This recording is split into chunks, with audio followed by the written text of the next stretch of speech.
Hello. Hello. I thought I already tagged everyone, but I'm gonna tag them again, just in case it didn't work the first time and you wanna hop on this live.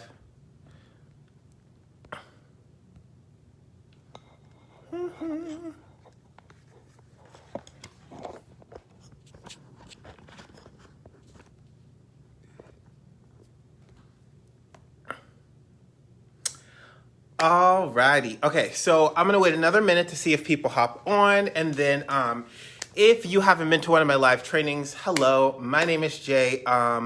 Whether you're watching this live or you are watching the replay, first of all, I'm so excited that you took some time out of your day to hang out with me and learn a little bit more about how you can take control of your health and fitness journey. So as you see on the topic of the video, the topic for today is muscle soreness, and really what I want to discuss is just kind of the common culprits, so the things that cause muscle soreness, like how to understand what a healthy amount of pain is from your workouts, because I think a lot of my clients and a lot of you guys have had questions about that, and as well, we're going to go over strategies for prevention and recovery. So if you're watching the replay, make sure you comment team replay, so I know that you guys are watching this, that you're finding value out of it, and I'd love to reach out to you and just answer any questions that you have. So going ahead and getting started right away. So muscle soreness, the reason that I wanted to talk about this today is actually someone in the group asked about this discussion in particular, and my clients have a lot of questions about this, and I've had a lot of questions about this overall. And the other biggest side of this is like when we kind of don't have this understanding or like clear expectations around like how much pain you should be in or if you should be in pain, what ends up happening is I think that we can get scared of working out. We can resent the experience of working out, and it makes us feel even unsafe to go back again because either we want to avoid the pain of that experience, welcome if you're just joining, or the other side of that is that you just, maybe you're in an amount of pain that you're unsure about, and so you just feel uncertain about when the proper time to work out is. So wherever you are on that wherever you are on that spectrum, is okay. We're gonna kind of clear up, debunk all the myths. So if you're just joining, please say hello. Please give me a little heart, a like, a comment to know that you're here. I'd love for these to be interactive. So I wish I could see all your faces on here, but yes, so anyways, so what are the things that cause muscle soreness, right? So obviously training, right? Working out, moving, being physically active, and honestly, even some things that happen in your day-to-day life can all be culprits of muscle soreness. One of the biggest misconceptions that I want to clear up right now is some people believe that if you are not getting sore, if you do not feel sore from your workouts, if you that means that you didn't get a good workout, or they're using soreness as a measurement of how hard they work. And this is actually a huge myth. I'm an inspiring bodybuilder. I've been lifting for years and years and years, and I lift more weight now and I train more now than I ever have. I actually rarely feel sore. So a lot of times, actually, extreme soreness is an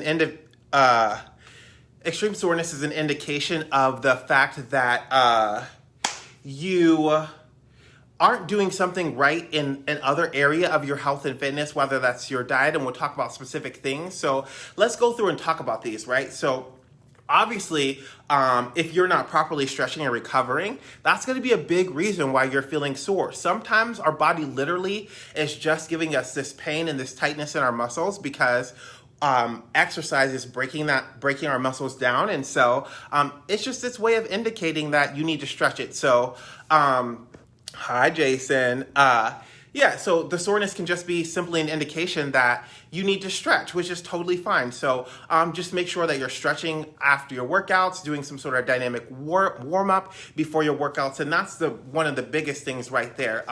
Stretching helps so much.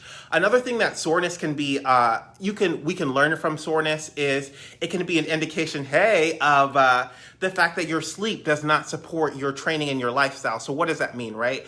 We should all be shooting to get around 7 to 8 hours of sleep. I know some of us have crazy schedules, et cetera, but a lot of times when we're experiencing this extreme soreness, it's because we literally don't have enough sleep for our muscles to repair itself from our workouts. And so it isn't until, if you're a person who habitually does not get enough sleep, then you might experience a lot of soreness and really poor recovery until you kind of get back into a loop of protecting and honoring your sleep cycle. So hopefully that makes sense. Let me know in the comments below if it does. Also, another thing that affects muscle soreness is hydration, aka how much water you are drinking. So one, if you're not drinking enough water and you tend to get cramps, that could be a big culprit. But also, when your muscles aren't hydrated, if they're not only are they not going to perform well in workouts, but that is going to affect how well you're able to recover. So making sure that you're drinking enough water, at least 64 ounces or 8 cups of water a day, will be a huge support for you. Protein intake is another thing that is a huge factor in how well you recover from your workouts, which influences muscle soreness. So what does that mean?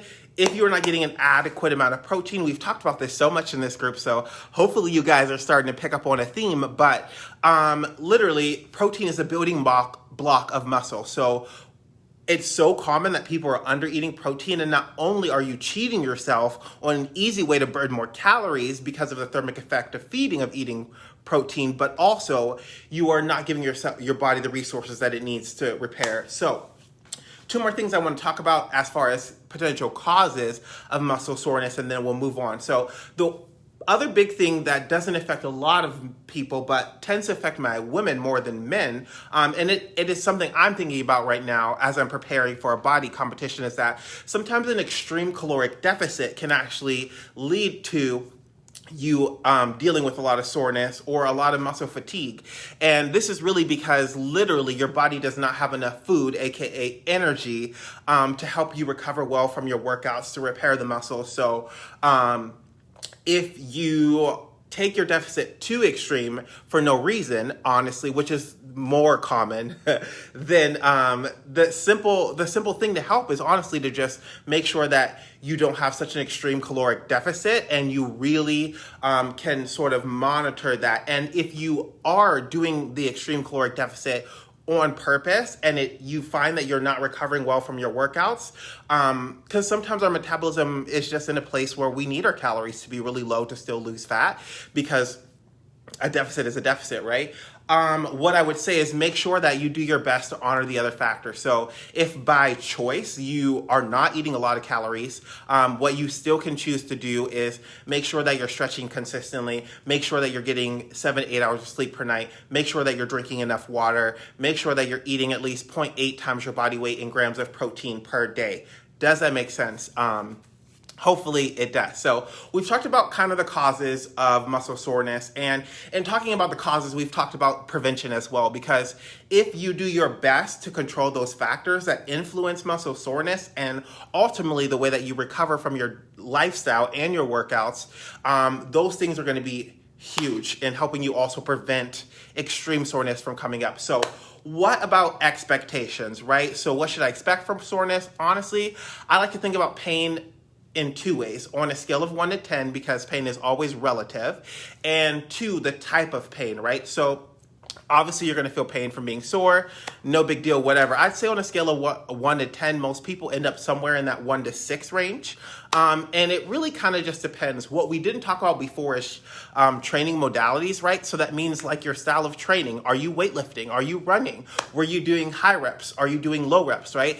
Anytime you change your training modality, so the style that you train, like maybe you were in some sort of program for 12 weeks and then you tweaked a lot of things, that could be another huge culprit. And honestly, every time you kind of do something different, that's a good time to sort of anticipate those things sort of happening. And And the onset of muscle soreness, a lot of times people start experiencing it 24 to 48 hours after the workout happens. If you have a really good one, sometimes you'll feel it that night. Any of that's okay. And then honestly, that soreness you can expect that to last anywhere from maybe 2 days to honestly 4 weeks. And that all depends on your conditioning. So when I talk about this term conditioning, what I'm talking about is how in shape you are. And you really have to think, the way I refer to it is locally, right? So I have so many clients, and I've had so many clients who were like, well, I'm an ex-basketball player, or I played football or hockey in high school, and all that stuff, great. But like, if that was 6 years ago, no shade to anybody, and you have not been working out the way you did 6 years ago for the past 6 months, then jumping back into something similar to what that was, you're going into it as a person who is deconditioned or out of shape, right? That's the fancy way of saying it. And you should expect to experience some soreness at the onset. So just kind of as a general rule, the more conditioned that you are, so the more consistent you've been in the gym, the more adapted your body is to your training style, typically the less sore that you feel. I honestly haven't felt sore in a long time.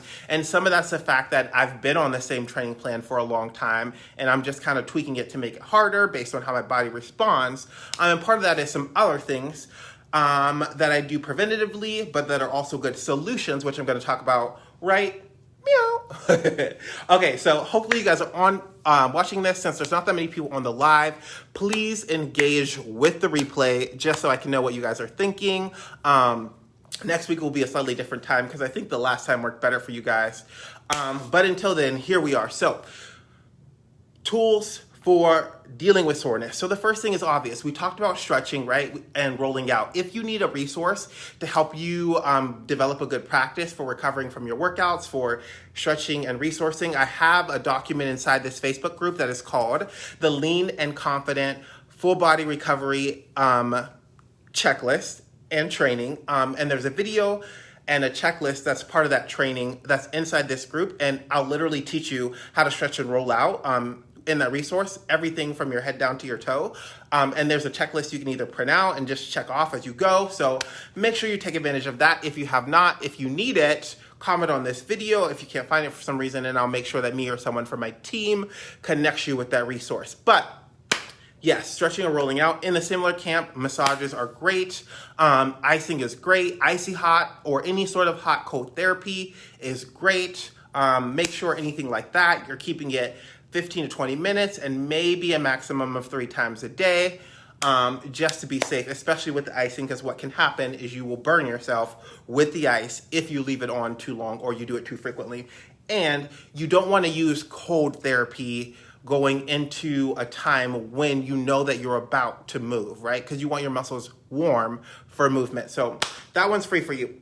Some supplements that actually are really good to help prevent soreness. Glutamine's a big one. I take 5 grams of glutamine per day. Maybe I have it around here. We can go on we can go on a little journey since, yep. So I take something, it looks like this. Glutamine occurs naturally. It's in a lot of food. It's a type of amino acid or protein. And taking 5 grams a day has helped me.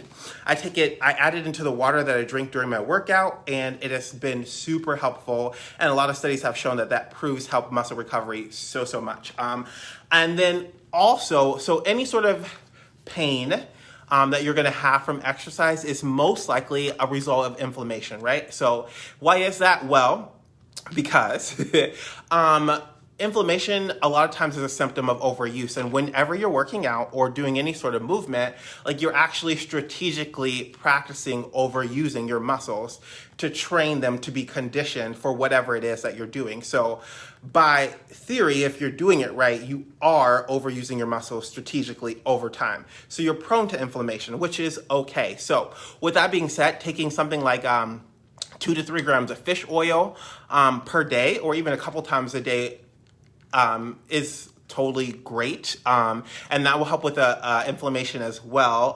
And even there are some naturally occurring foods that are actually really good for inflammation, aka the pain that's going to come from your workout, like pineapple, for example. I love pineapple.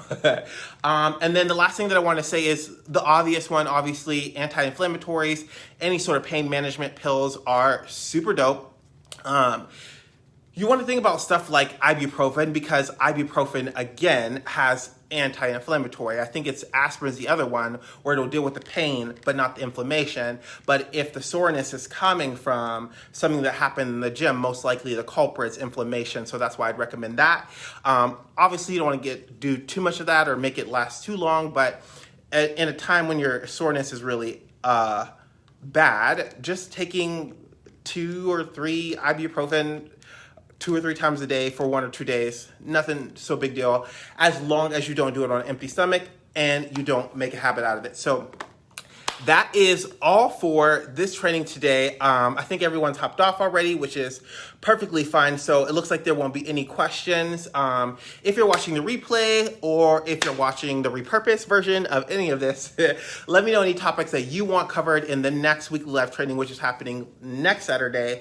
It will be at 2 p.m. Eastern, so I'm telling you now, so hopefully that works better for a lot of you guys. And thanks, John, for bringing this topic up to the table. So love you guys. Hope you're having an amazing weekend, and I really look forward to talking to you soon.